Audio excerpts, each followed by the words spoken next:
Budget deficit refers to the excess of that budgetary expenditure over the budget receipt. The root of India's the present-day federal system are founded in Government of India Act in 1991 and 1935.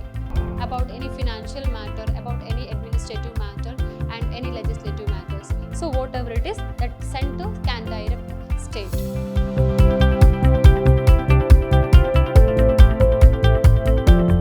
Namaste my dear students, Shubha Hebba here, Faculty of Commerce, Vidhyaashram, first grade college, the Temple of Excellence, MYSURU. Dear students, a warm welcome to this session. The session on the topic of that is fiscal policy in India of second unit of that pre-reforms Indian economy. Yes, dear students, in the previous session, just we have discussed about what is the meaning of fiscal policy and what are the different objectives of fiscal policy, and also we have discussed about what are the different instruments of fiscal policy. Yes, and that what is public debt and how to manage the public debt, what is public revenue, tax and different types of taxes, and also we have discussed about public expenditure. In this session, we are going to discuss about another one important instrument, that is budget deficit. Yes, what are the different contents we are going to discuss in this session? Let us see different contents. Yes, these are all content. Today we are going to discuss. One is budget deficit. What is the meaning of budget deficit and what are the different types of budget deficits? And second one, fiscal reforms in India. There are three phases in fiscal reforms and what are the different measures introduced by the government to take reforms in fiscal sector. And next one, what is the relationship between central and state government? There are two important relations. So one is legislative relationship and administrative relationship, and another one financial relationship.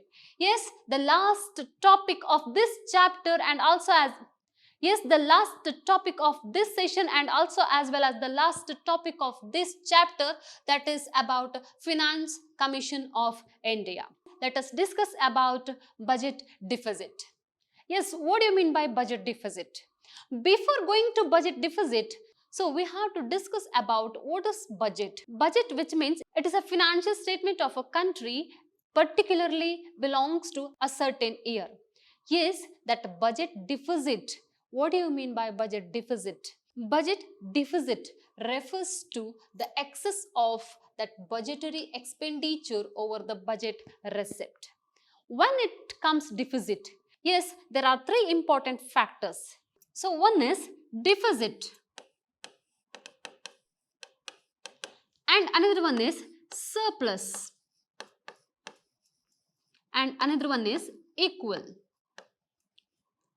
Okay, when the deficit will occur, deficit, which means that revenue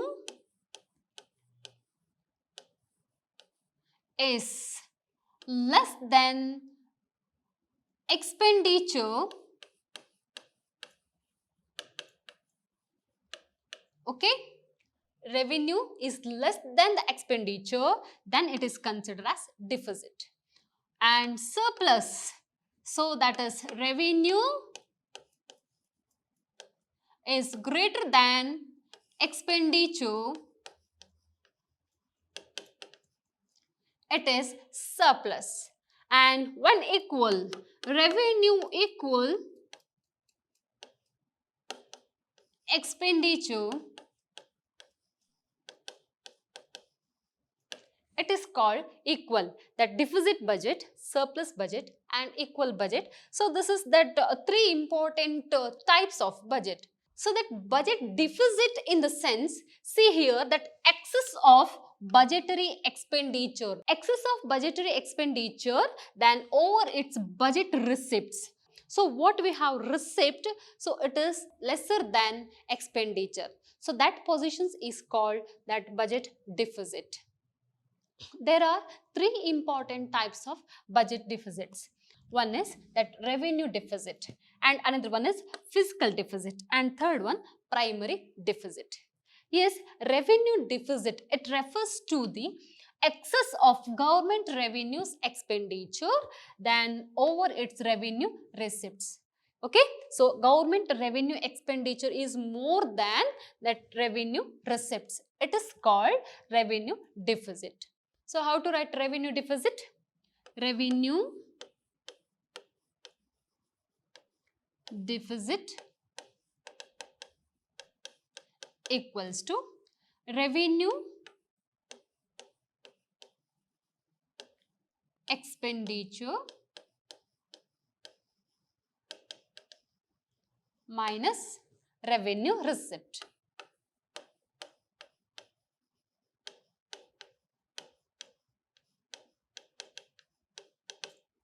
Revenue expenditure minus revenue receipt. So it is denoted by revenue deficit. And the next one, fiscal deficit. What do you mean by fiscal deficit? Yes, it refers to the excess of government total expenditure. Okay, government's total expenditure and over its total revenues. Here they are considering only revenue expenditure and here they are considering total expenditure. Okay, the total expenditure over its total revenue. And yes, that total expenditure minus total revenue and it is excluding borrowings. Okay, so how to write that? Yes, fiscal deficit, it is equals to total expenditure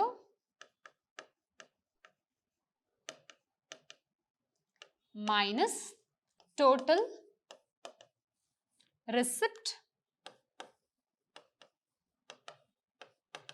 excluding borrowings. Excluding borrowings. Yes, that is total expenditure minus total receipts excluding borrowings. Or you can write that total expenditure minus revenue receipts plus non-debt receipts. Okay, so these are all the important factors should consider under the fiscal deficit. And the next one, that primary deficit. Yes, primary deficit, it refers to that excess of fiscal deficit over the interest payments. Excess of fiscal deficit, which means here we are considering total expenditure and also total receipts. And yes, this is over interest payments. How to write this one? Fiscal deficit. Okay, primary deficits equals to fiscal deficits minus interest payments.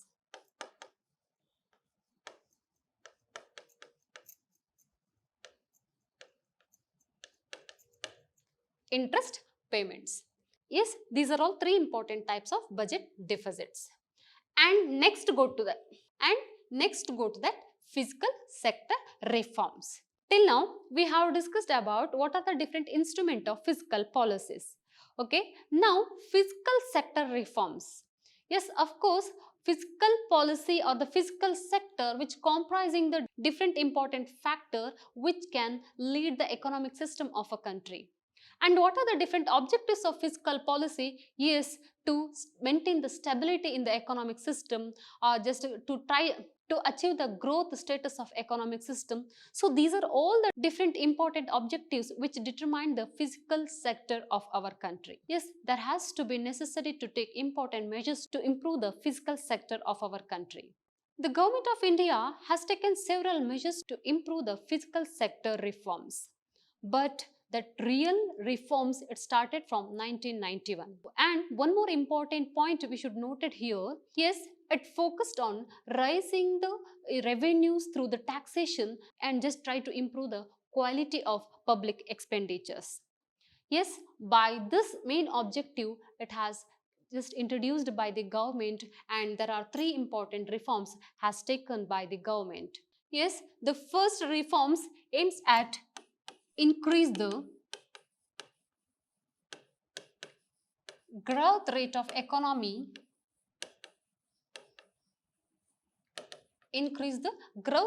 economy, by increasing the public investments, public expenditures. And also it has tried to improve the economic system by generating or by promoting the employment opportunities. And also it has tried to reducing the inequality by progressive taxation on income and wealth. So what is the progressive taxation? If increasing the income and increasing the wealth, that rate of tax also just increase. By introducing the progressive taxation, so it helps to reduce the inequalities. This was the main intention of the first reforms, first fiscal sector reforms. And second one, that fiscal reforms in 1970s. And these reforms consciously focusing on achieving the equity and social justice. Social welfare and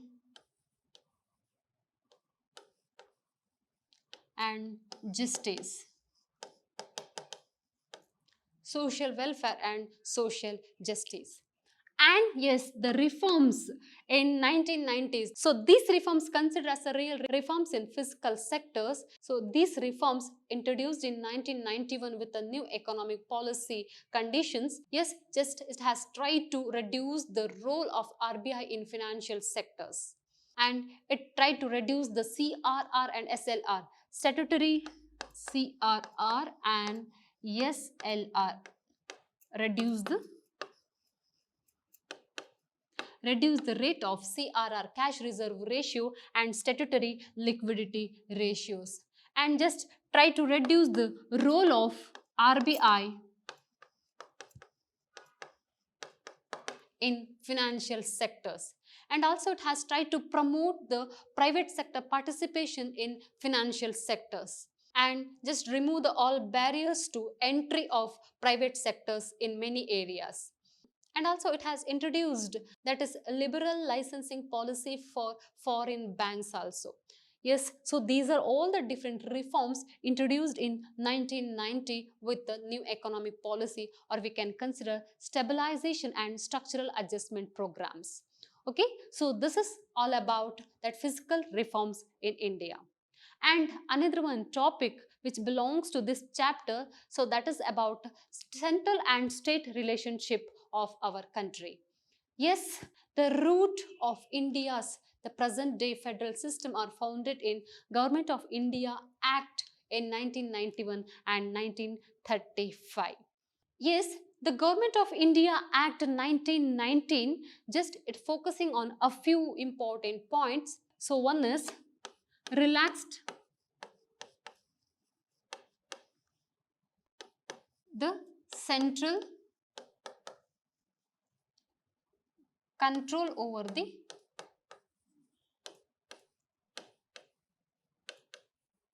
provinces. Just it relaxed the central control over the provinces. And the first time the subject has classified or divided into two. So one is state government and another one is central government, according to that Government of India Act 1919. And according to that Nehru report, the Nehru report in 1928, the Constitution of India should be federal. So these are all the important content which we can analyze under the Government of India Act in 1919 and that the Nehru Report Act in 1928. Yes, what are the constitutional scheme of central state relations? Yes, that there are three important schemes. Yes, first one legislative relationship, and second one administrative relationship, and third one financial relationship. Let us discuss one by one. First one, legislative relationship. Legislative relationship, Article 245 to 255 in part 11th, it tells about the different aspects of legislative relationship between center and state. Yes, there are four important aspects coming under this relationship. So first one, territorial extent of central and state legislation, and second one, distributions of legislative subject, and the third one, parliamentary legislation in state field, and the last one, that is center's control over the state legislation. Yes, the first one, the territorial extent of central and state legislation, which means the parliament make laws and all other bodies which have to follow that laws. And second one, that distributions of legislative subjects, yes, which belongs to that central government. The parliament will make laws, and then state government, it has a separate right to make laws by itself, and it make laws in the state list. And the next one, that parliamentary legislation in the state field, during the national emergency, when state make request to implementations of international agreements, in this time, so it will apply, the legislation in the state field will apply. And the last one, the center's control over the state legislation. Yes, here the president of India will enjoy that absolute veto power. Okay, so these are all the coming under the legislative relationship. And the next one, that administrative relationship, which tells about that method of administration. Yes, Article 256 to 263, Part 11, it deals with the administrative relationship between center and state. It comprises different functions. First one, distributions of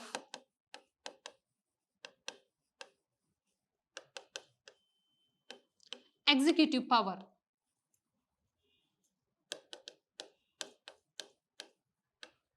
Okay, and second one, obligation of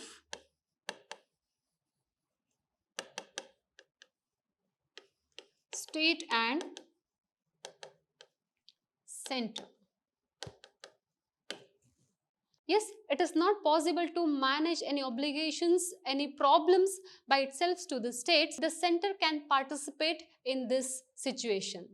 And next one, can direct the state.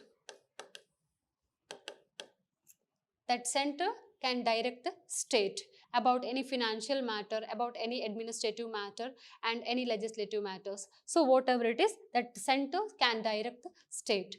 Then mutual delegations of functions.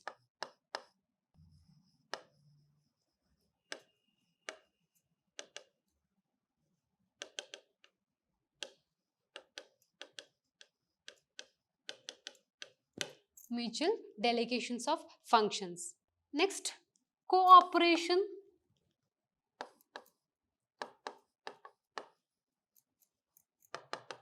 and coordination.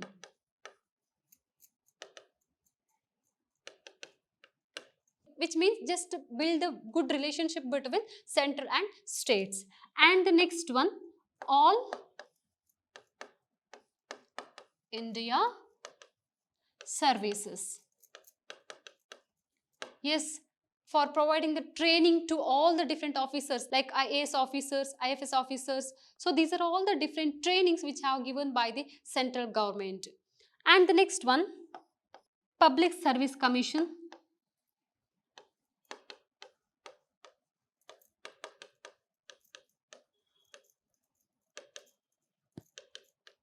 Public service commissions, and just try to manage the relationship during the emergency period. So these are all the different functions coming under the administrative relationship. Okay, yes, there are two important relationship. So one is legislative and another one is belongs to administrative, and another one that is belongs to that financial relationship. And of course the financial relationship which particularly belongs to financial matters of central and state governments. And let us discuss about that another important factor, that is Financial Commission of India, which tells about the financial relationship of our country with the states. Yes, the first financial commission was set up in 1951, okay, and all the guidance which are given by RBI to evaluate the monetary policy and also fiscal policy and help the state to evaluate the financial and physical positions to our country. And yes, Currently, the Finance Commission is headed by N.K. Singh in 2017, which is 14th Finance Commission. Yes, Article 280 and 281 tells about the Financial Commission matters, and Article 281 of Indian Constitution, which tells about the recommendations of Finance Commission of India. Yes, the chairman heads the Finance Commission and he should have had the public affairs experience. And again, 4 members which they are followed by chairman. And what is the qualifications of those 4 members? They should have been qualified as High Court judges. Yes, these are all about what are the compositions of Finance Commission and what are the different functions of Finance Commission. Yes, the first one, distributions of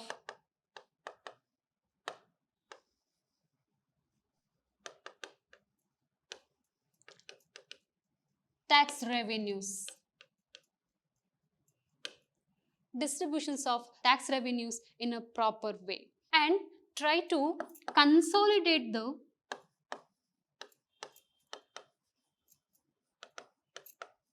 funds of state with a proper utilizations of resources which belongs to the different panchayat and town municipals. And the next one, at governing the grants in aids to the state.